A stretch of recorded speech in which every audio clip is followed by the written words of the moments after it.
نحمده ونصلي على رسوله الكريم اما بعد فاعوذ بالله من الشیطان الرجیم بسم اللہ الرحمن الرحیم السلام علیکم ورحمۃ اللہ وبرکاتہ۔ میں امید کرتی ہوں کہ آپ سب خیر و عافیت سے ہوں گے۔ اللہ تعالیٰ سب کو سلامت رکھے، ڈیر و خوشیاں عطا فرمائے، سب کے گھر میں خیر و عافیت عطا فرمائے، سلامتی والی زندگی عطا فرمائے، ہمارے رزق روزیوں میں برکتیں نازل فرمائے۔ اللہ تعالیٰ ہمیں اولادوں کے سکھ عطا فرمائے۔ اللہ تعالیٰ ہماری اولادوں کی قسمتیں چاند ستاروں سے زیادہ روشن بنائے۔ اللہ تعالیٰ ہمارے بچوں کو عرش و فرشوں کے باغ لگائے۔ اللہ تعالیٰ ہمیں دنیا اور آخرت کی ہر نعمت سے نوازے، آمین ثم آمین۔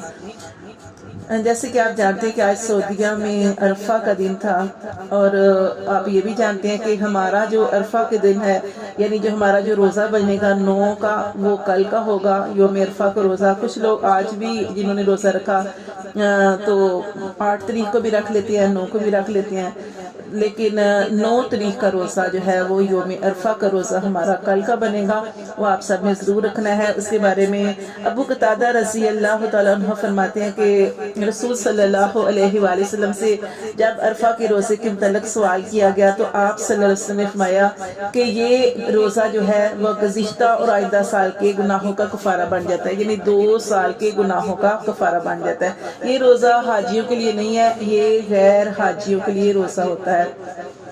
جیسے کہ آپ جانتے ہیں کہ آج حج تھا، آج عرفہ کا دن تھا سعودیہ کے اندر، اور آپ یہ بھی جانتے ہیں کہ رمضان اور شوال کے بعد جو مہینہ جس کی بہت زیادہ فضیلت ہے وہ ذی الحجہ ہی کا مہینہ ہے۔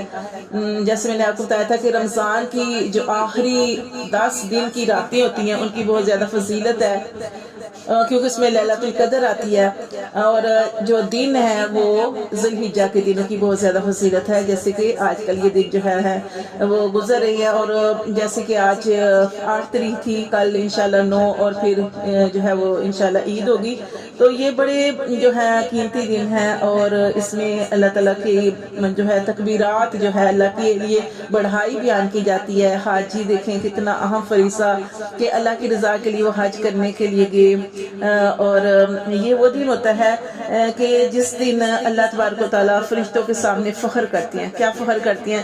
کیونکہ دیکھیں جب اللہ تعالیٰ نے انسانوں کو بنانے کا سوچا تھا تو اس وقت اللہ تعالیٰ نے فرشتوں کو بتایا تھا کہ میں ایک مخلوق کو بنانے جا رہا ہوں۔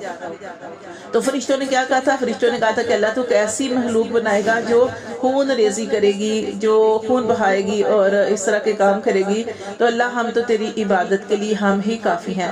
لیکن اللہ تعالیٰ نے بہت پیارا ارشاد فرمایا کہ اللہ تعالیٰ نے فرمایا کہ اے فرشتوں، جو میں جانتا ہوں وہ تم نہیں جانتے۔ اللہ کیا جانتے ہیں کہ جب انسان دنیا میں رہ کے کوئی غلطی کرتا ہے، کوئی کوتاہی کرتا ہے، تو جب وہ اسے احساس ہوتا ہے اور اللہ کی طرف چلا جاتا ہے، اللہ کی طرف رجوع کر لیتا ہے، تو اللہ تبارک و تعالیٰ اپنے بندے کو معاف فرما دیتے ہیں، اور نہ صرف معاف فرما دیتے ہیں بلکہ اللہ تبارک و تعالیٰ اس کے گناہوں کو نیکیوں سے بدل دیتے ہیں۔ اور جب انسان آنسو بہاتا ہے تو انسان اپنے رب کے بہت ہی زیادہ قریب ہو جاتا ہے۔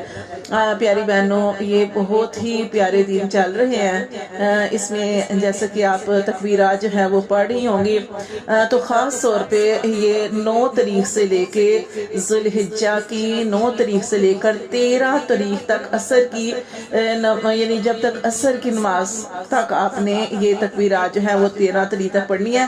اللہ اکبر، اللہ اکبر، اللہ اکبر، لا الہ الا اللہ، اللہ اکبر، اللہ اکبر وللہ الحمد۔ تو یہ تکبیرات پڑھنی ہے۔ اللہ اکبر کبیرہ یہ بھی پڑھ سکتے ہیں، اور ایک اور آپ کو میں نے بتایا تھا کہ اللہ اکبر کبیرہ والحمد للہ کثیرہ سبحان اللہ بکرۃ و اصیلا۔ یہ تکبیرات پڑھنی ہے ذی الحجہ کی 9 تاریخ سے عصر کی 13 ذی الحجہ تک۔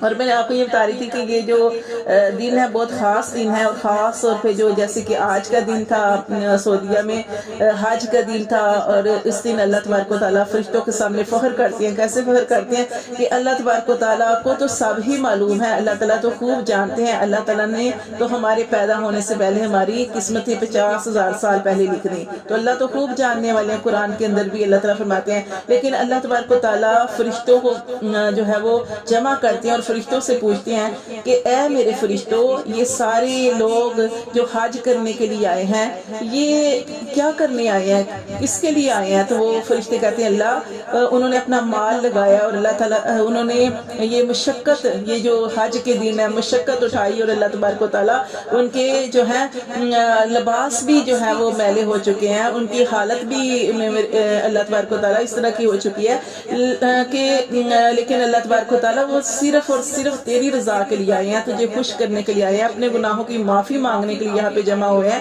تو اللہ تبارک و تعالیٰ بہت خوش ہوتے ہیں اور اللہ تعالیٰ فرشتوں کے سامنے فخر کرتے ہیں اور کہتے ہیں کہ دیکھو میرے بندو، اللہ تعالیٰ فرشتوں سے کہتے ہیں کہ فرشتوں گواہ رہنا کہ میں نے اپنے بندوں کی مغفرت فرما دی۔ کہ یہ وہ دن ہوتا ہے کہ حاجی جو ہوتے ہیں عرفات کے اندر ہوتے ہیں اور اس دن اپنے گناہوں کی معافی مانگ رہے ہوتے ہیں، دعائیں ہو رہی ہوتی ہیں اور اللہ سے اپنے گناہوں کی معافی مانگ رہے ہوتے ہیں۔ تو اس دن اللہ تبارک و تعالیٰ فرشتوں کو گواہ بنا کر کیا کہتے ہیں کہ فرشتوں گواہ ہو جاؤ کہ میں نے ان سب کی مغفرت فرما دی۔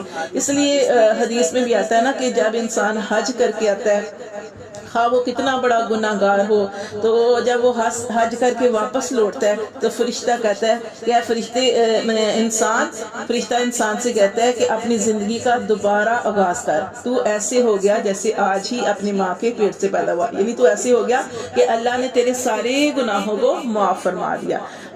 ٹھیک ہے، تو یہ آج بہت بڑا دن تھا، اس لیے کچھ لوگوں نے آج بھی روزہ رکھا، اور جو ہے کل کا روزہ جو ہے وہ اپنے ملک کے حساب سے ہم کل کا روزہ رکھیں گے۔ عرفہ کا دن کا روزہ جو ہے ہمارا 9 تاریخ کا بن رہا ہے، کل کا وہ رکھیں گے، اور اس میں سب سے جو مین کام کرنا ہے وہ آپ نے دعا پڑھنی ہے۔ کون سی دعا پڑھنی ہے؟ عرفہ کے دن کی دعا۔ عرفہ کے دن کی دعا کیا ہے کہ نبی پاک صلی اللہ علیہ وآلہ وسلم نے ارشاد فرمایا کہ اے لوگو تم یہ دعا پڑھو۔ کون سی دعا؟ عرفہ کے دن کی یہ دعا ہے۔ آپ نے فرمایا کہ یہ دعا مجھ سے پہلے تمام انبیاء کرام نے پڑھی، میں نے پڑھی، اور اپنی امت کو بھی آپ صلی اللہ علیہ وسلم یہ دعا ارشاد فرما رہے ہیں کہ اے میری امت تم بھی یہ دعا پڑھنا۔ تو وہ دعا کیا ہے؟ وہ دعا آپ نے کثرت سے پڑھنی ہے، وہ یہ ہے لا الہ الا اللہ وحدہ لا شریک لہ لہ الملک ولہ الحمد وہو علی کل شیء قدیر۔ یہ دعا ہے۔ ایک صحابی نے عرض کی کہ اللہ کے رسول یہ تو ساری جو ہے لا الہ الا اللہ وحدہ کہ اللہ تیرے سوا کوئی عبادت کے لائق نہیں ہے، اللہ تو اکیلا ہے، اللہ تیرے لیے بادشاہی ہے، ساری سلطنت کا تو مالک ہے۔ تو اللہ تعالیٰ یہ تو اللہ تعالیٰ کے بارے میں اس طرح اللہ کی جو ہے کبریائی بیان کی جا رہی ہے، اللہ تعالیٰ کی توحید بیان کی جا رہی ہے۔ تو اللہ کے رسول اس میں دعا کون سی ہے؟ تو آپ صلی اللہ علیہ وآلہ وسلم نے ارشاد فرمایا کہ کیا اس کلمے کے اندر تو نے یہ نہیں پڑھا وَهُوَ عَلَىٰ كُلِّ شَيْءٍ قَدِيرٌ کہ اللہ ہر چیز پہ قادر ہے۔ یعنی ہمیں اپنے ذہن میں اپنی کوئی بھی حاجت ہے اس کو اپنے ذہن میں رکھ کے تو آپ نے یہ دعا جو ہے پڑھنی ہے لا الہ الا اللہ وحدہ لا شریک لہ لہ الملک ولہ الحمد وہو علی کل شیء قدیر۔ یعنی ہمارے لیے کوئی کام مشکل ہو سکتا ہے لیکن اللہ کے لیے سارے کام آسان ہیں۔ اللہ جس کو چاہے زمین سے اٹھا کے عرش کی بلندیوں تک بلند کر دے، اللہ کے لیے ہر کام آسان ہے۔ اللہ تعالیٰ سے اللہ کو انسان کا مانگنا بہت پسند آتا ہے۔ جب انسان اللہ سے مانگتا ہے، اور اللہ سے کیسے مانگنا چاہیے؟ اللہ تعالیٰ سے یہ نہیں سوچنا چاہیے کہ ہمیں تو ایک کمرے کے مکان میں رہتے ہیں تو ہم اللہ سے کہ اللہ ہمیں 2 کمرے کا مکان دے دے، نہیں، بلکہ اللہ سے اپنی حیثیت کے مطابق نہیں بلکہ اللہ کی رحمت کے مطابق مانگنا چاہیے کہ اللہ کی رحمت بڑی وسیع ہے، اللہ تو ہمیں زیادہ عطا فرما، اللہم اغفر لی ذنبی ووسع لی فی داری وبارک لی فی رزقی، کہ اللہ تبارک و تعالیٰ تو ہمارے گناہوں کو بھی بخش دے، اللہ ہمارے گھروں میں بھی وسعت عطا فرما، کشادگی والے وسیع جو ہے وہ گھر عطا فرما، اور اللہ تبارک و تعالیٰ کہ ہمارے گناہوں کو معاف فرما، ہمارے رزق میں برکت نازل فرما۔ تو اللہ تعالیٰ سے ہمیشہ اللہ کی رحمت مانگنی چاہیے، اللہ تعالیٰ سے یقین کے ساتھ مانگنا چاہیے کہ جو چیز یقین کے ساتھ مانگی جاتی ہے وہ اللہ تبارک و تعالیٰ اس کو ضرور پورا کرتے ہیں۔ تو عرفہ کے دن کی دعا جو ہے وہ آپ نے جو ہے وہ ضرور مانگنی ہے۔ یہ نبی پاک صلی اللہ علیہ وسلم کی سنت بھی ہے، اس پر عمل کرنے سے ہمیں سنت کا ثواب بھی ملے گا، اور آپ جانتے ہیں کہ ایک سنت کو پورا کرنے پر 100 شہیدوں کے برابر ثواب ملتا ہے۔ تو نبی صلی اللہ علیہ وسلم کی سنت بھی ہے، اور تمام انبیاء کرام نے بھی یہ دعا مانگی، اور یہ نبی پاک صلی اللہ علیہ وسلم نے ہمیں نصیحت بھی فرمائی ہے کہ تم نے یہ دعا مانگنی ہے تو اللہ تبارک و تعالیٰ جو بھی تمہاری حاجت ہوگی اللہ تبارک و تعالیٰ اس کو پورا فرمائیں گے۔ تو اللہ تعالیٰ ہمیں عمل کی توفیق عطا فرمائے، اللہ تعالیٰ ہمیں قبول فرمائے، اور اللہ تعالیٰ جو ہم میں سے جو قربانی کرے اللہ تبارک و تعالیٰ ہمارے اس عمل کو قبول فرمائے۔ تو اللہ تعالیٰ ہم سب سے راضی ہو جائے اور ہمارے سارے گناہوں کی مغفرت فرما دے، بخشش فرما دے، آمین ثم آمین یا رب العالمین۔